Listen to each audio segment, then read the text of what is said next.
En 2026, préparez-vous, Israël va connaître une véritable révolution fiscale. Après des années sans grand changement, de toutes nouvelles règles vont arriver et ça va impacter tout le monde, les salariés, les investisseurs et même les futurs immigrants. Qu'on habite déjà sur place ou qu'on pense à s'y installer, ces changements sont cruciaux. Allez, on décortique ensemble ce que ça veut dire concrètement pour le portefeuille. La grande question c'est, est-ce que c'est juste une petite mise à jour ou une vraie révolution pour nos finances? Pour certains, cette réforme, ça pourrait être des milliers de shekels d'économies chaque année. Pour d'autres, au contraire, une nouvelle pression fiscale. Alors pour savoir qui seront les grands gagnants et les perdants, on va plonger dans les détails. Voilà le programme. On va commencer par les bonnes nouvelles, les baisses d'impôts pour les salariés et un avantage juste incroyable pour les immigrants. Ensuite, on passera aux nouvelles contraintes, notamment un impôt immobilier complètement inédit. On terminera avec les mesures spécifiques pour la high-tech et surtout, le plus important, comment s'y préparer dès maintenant. C'est parti. Allez, on commence avec la première grande mesure, et c'est sans doute la plus attendue, moins d'impôts pour les salariés. L'idée ici, c'est vraiment de soulager la classe moyenne. Voyons tout de suite comment ça va se traduire sur la fiche de paye. Alors le changement majeur, il est là, sous nos yeux, sur la deuxième ligne de ce tableau. Pour un revenu mensuel entre, disons, 16 000 et 19 000 shekels, le taux d'imposition sur cette partie du salaire s'effondre littéralement. Il passe de 31% à 20%. C'est une baisse de 11 points, c'est énorme. En clair, qu'est-ce que ça veut dire?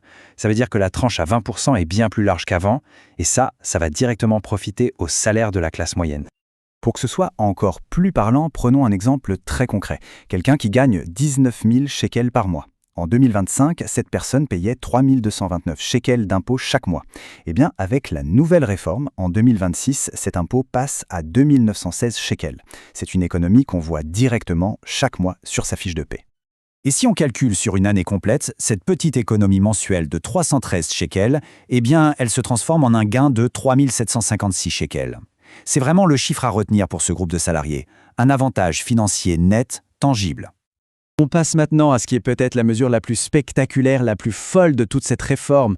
On parle d'un avantage fiscal historique qui a été conçu pour attirer de nouveaux immigrants et encourager l'ALIA. Voilà, le chiffre qui dit tout. 0%. C'est le taux d'imposition qui sera appliqué sur les revenus israéliens des nouveaux immigrants pendant leurs 2 premières années dans le pays.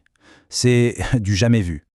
Bon, bien sûr, il y a quelques conditions à connaître. Cette exonération totale, elle s'applique aux revenus générés en Israël pour les années 2026 et 2027. Il y a un plafond fixé à 1 million de shekels de revenus par an et qui est concerné, les nouveaux immigrants bien sûr, les Olim Hadashim, mais pas seulement. Ça s'applique aussi aux résidents qui reviennent après plus de 10 ans à l'étranger et même à certains profils de la high-tech.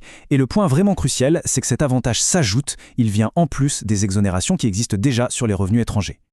Pour bien comprendre l'impact, imaginons Jonathan. C'est un développeur qui fait son alia. Avec un salaire annuel de 750 000 shekels, il aurait dû payer normalement à peu près 190 000 shekels d'impôts par an. Grâce à cette réforme, pendant 2 ans, il ne paiera rien, zéro.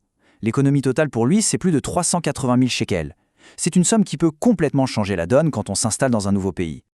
Mais attention, cette réforme ne fait pas que des cadeaux. Le gouvernement introduit aussi un tout nouvel impôt, beaucoup plus contraignant, qui va viser une catégorie très précise de propriétaires, ceux qui possèdent des terrains qui ne sont pas construits. On peut voir ça comme une sorte d'impôt sur la fortune immobilière. Il est fixé à 1,5% de la valeur du terrain, et ce, chaque année. Le point essentiel, c'est que ça ne vise que les terrains constructibles laissés à l'abandon. Les appartements, les maisons ne sont pas touchés. L'objectif est assez clair, surtout dans un pays où les prix du logement explosent. C'est de forcer la construction et de lutter contre la spéculation sur les terrains. Et là, la pression financière peut vite devenir énorme. Si on prend un terrain qui vaut 2 millions de shekels, la taxe annuelle sera de 30 000 shekels. Si le propriétaire ne fait rien pendant 10 ans, il aura payé 300 000 shekels d'impôts juste pour posséder ce terrain. La stratégie du gouvernement est limpide. Rendre la rétention de terrain non bâti financièrement, intenable. Passons à un autre volet très important de la réforme, celui qui cible le moteur de l'économie israélienne, le secteur de la high-tech. Là aussi, il y a des mesures pour attirer et, surtout, pour retenir les talents. Il y a 2 mesures phares à retenir. D'abord, pour faire revenir les cerveaux, les fameux talents israéliens partis à l'étranger, les résidents de retour qui travaillent dans la high-tech vont bénéficier de la même exonération à 0% que les nouveaux immigrants. C'est très fort. Ensuite, on s'attaque à la fiscalité des stock options. C'est revu. Au lieu de tout imposer d'un seul coup, la nouvelle règle va étaler la charge fiscale sur plusieurs années. C'est plus juste, c'est plus prévisible, et ça évite de se prendre une énorme claque fiscale en une seule fois.